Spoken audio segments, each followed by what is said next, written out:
Today is Friday, August 6, 2021. Yesterday, I drank 5 nutrition shakes. And from a pure calorie count, I should have gained half a pound or more. And I lost a pound between last night and today.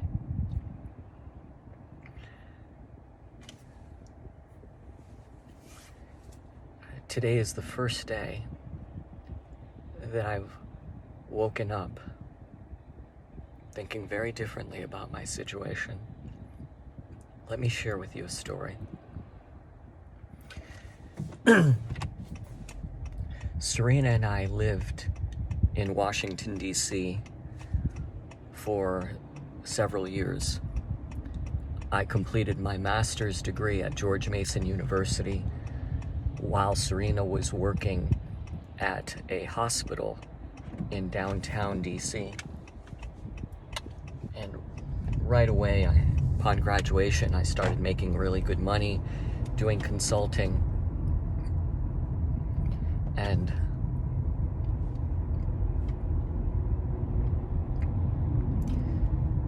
we bought our first home, a townhome.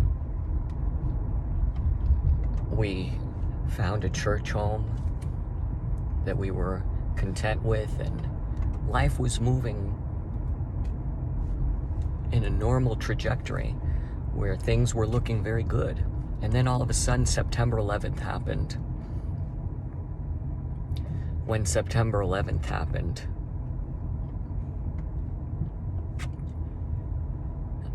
my job disappeared because the field that I am in, it is one of those fields that it is a feast or famine field. In a good economy, I make very good money and I'm in demand, and in a bad economy, I don't.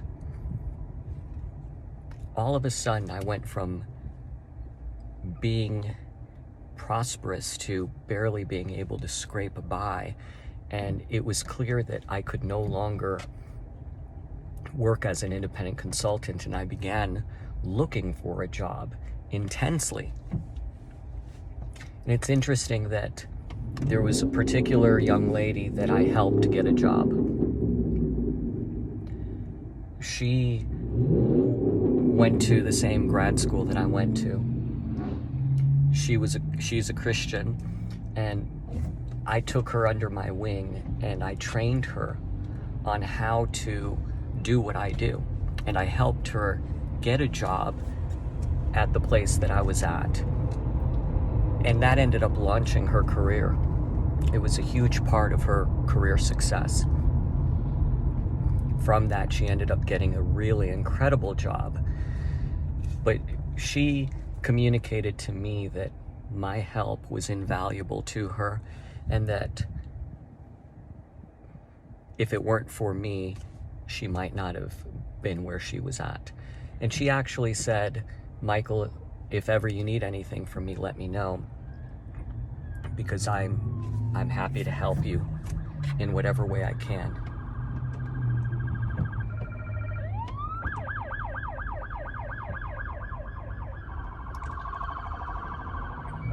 So I replied to her, "You never know.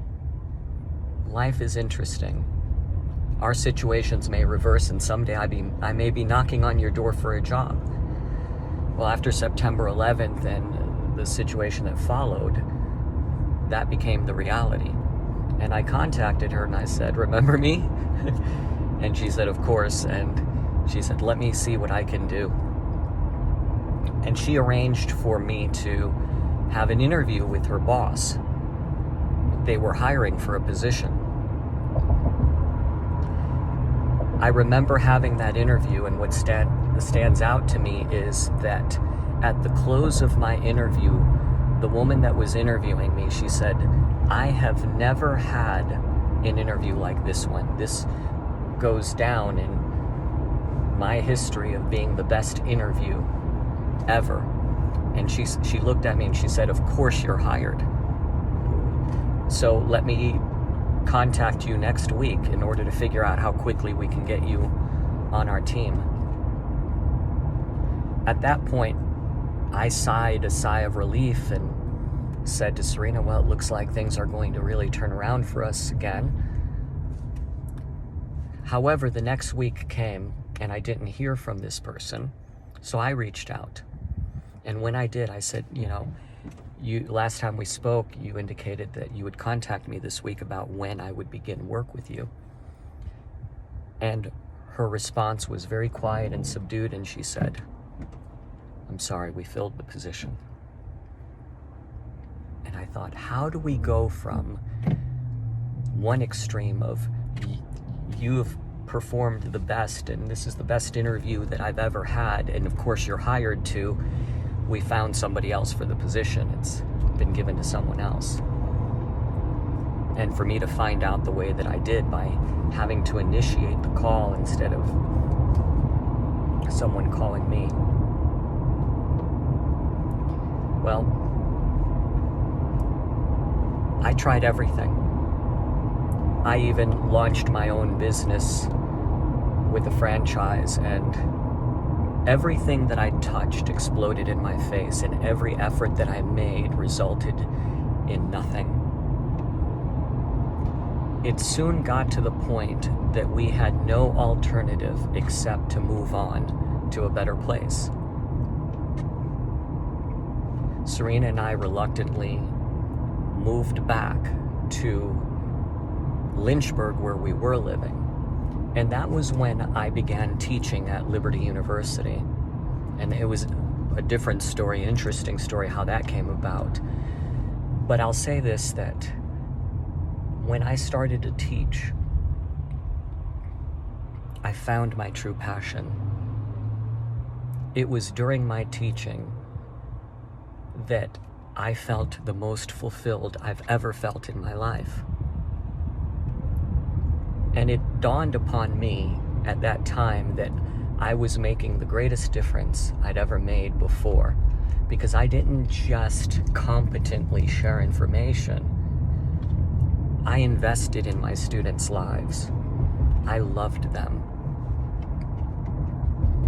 looked out for them, and reached out to them.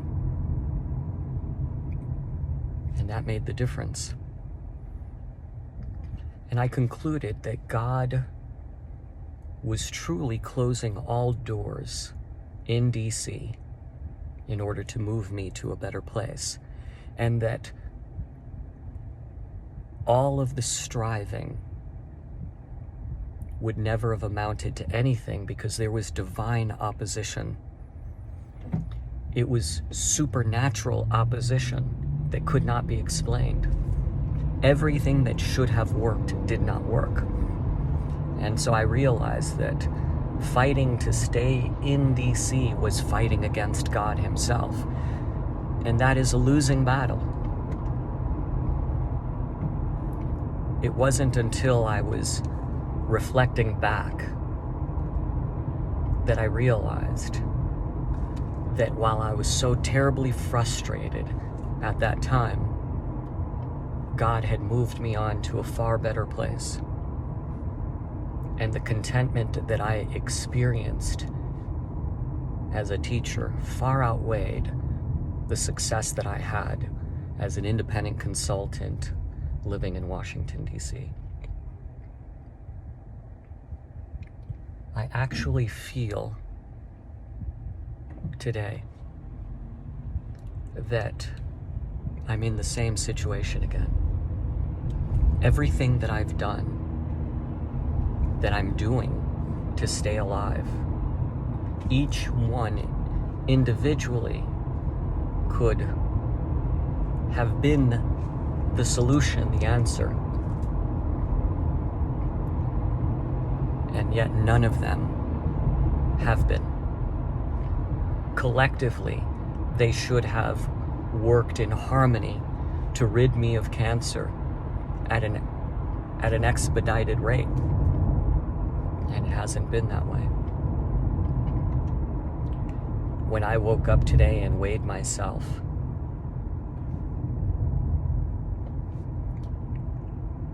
my perspective, it changed entirely. There is no way for me to explain the weight loss, especially given that I consumed enough calories. And I suffered with every drink that I consumed. With every nutritional drink, I suffered. And so to suffer through every drink and still lose weight,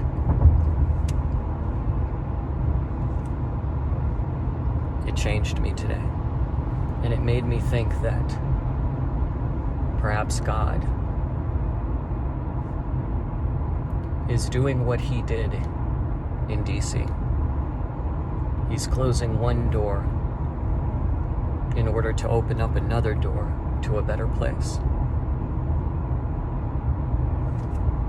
And it's not that I don't want to live, but when you've done everything that you know to do, everything that has been shown to you to do, and it doesn't work, then what can you do? What is left to do? Except to accept the reality. And the reality is that my life is in the hands of God. And God has withheld, up until now, a divine healing. It's not for lack of prayers. It's not for lack of faith or belief. It is simply that God has not willed it so.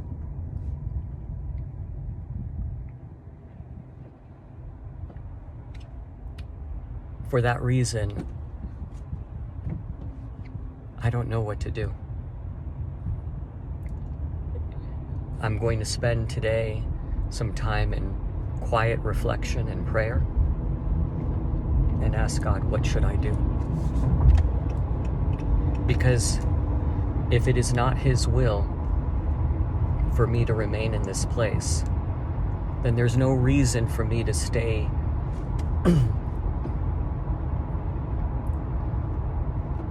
in front of the Rife machine for 6 to 8 hours a day.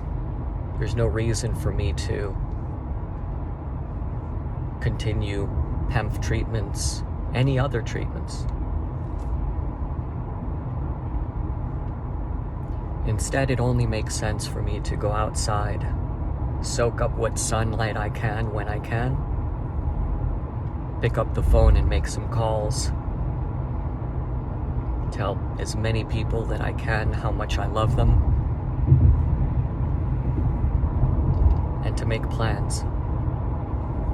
I have called hospice today to request a phone call from the social worker so I can begin to discuss cremation. I plan to outline what I would like to see take place as the order of events for my funeral. I just came from getting my hair cut. And while I was sitting there getting my hair cut, I was fighting back the tears because I've really grown to appreciate my hairstylist. She's become a dear friend and she is a sister in the Lord.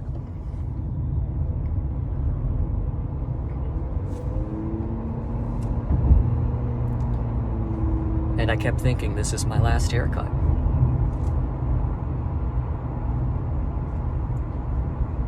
And today's the first time that I did not make another appointment. I took the opportunity to thank her and express my appreciation for her. We both cried.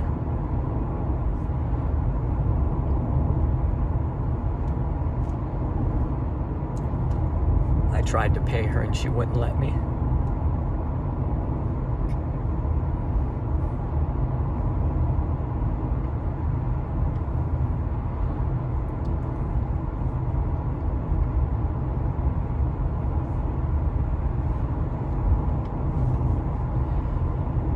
God is good all the time. We do not always get what we ask, but what He gives us is what's best.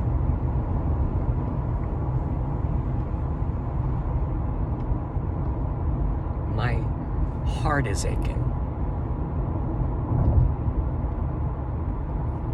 because I've grown fond in many ways of this life that I've been living and the people that I get to live it with.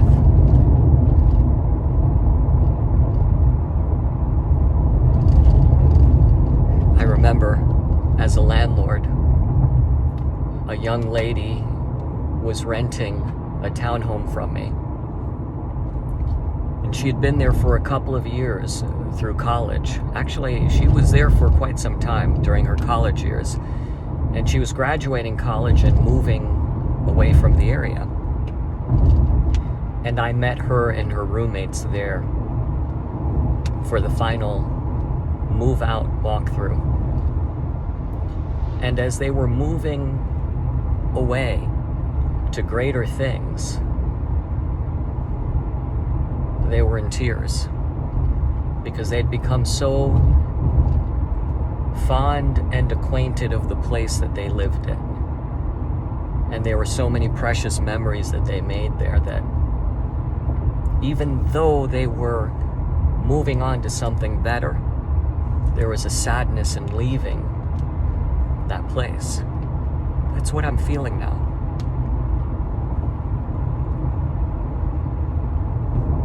Today is the first time that I actually think I'm moving on to another place.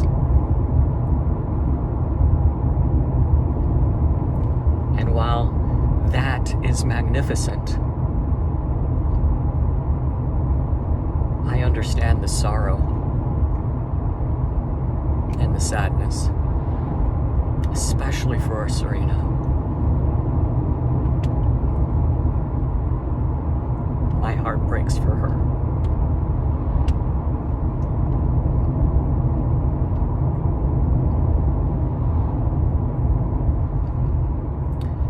And I know that those of you that know her will reach out to her. Make sure she's okay.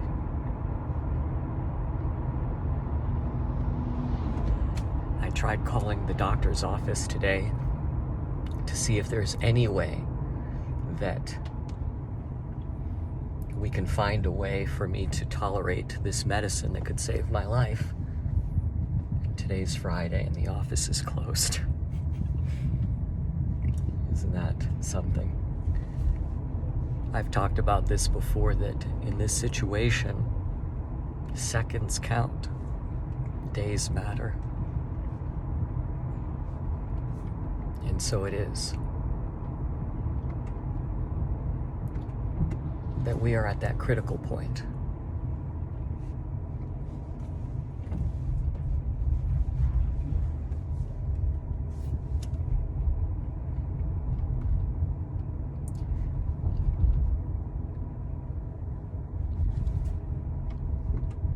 We're at that critical point.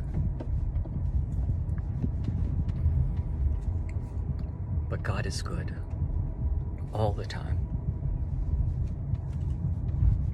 We don't know why He does what He does. Aslan is not a tame lion. We don't know why He does what He does. But we know that what He does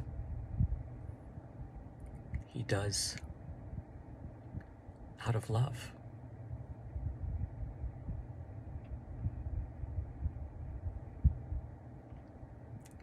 And if I no longer am here,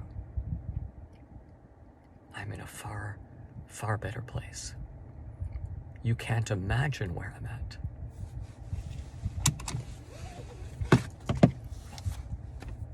Because no mind can conceive of the goodness that awaits us.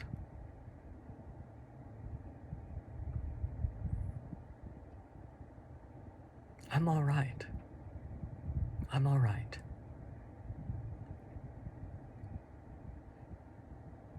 It's going to be hard to say goodbye to different people, but I'm all right. Oh. This just isn't how I envisioned this journey to end.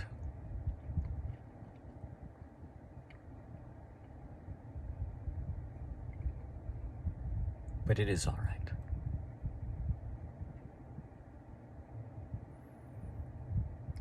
And I'm still here for now.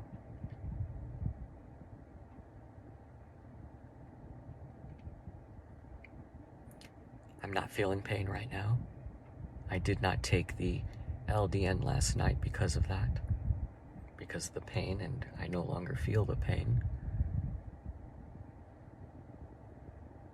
But I can't eat anything, and what I drink causes me great pain and discomfort. And it's a good thing for that to end. It's a good thing.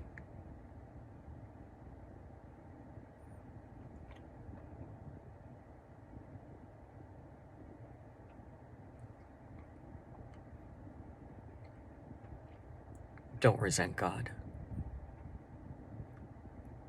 If He doesn't do a last-minute miracle for me, He did one that's lasted 31 years. I've been given 31 glorious years to make my mark. And the world will know. The world has known that Michael Zia has lived.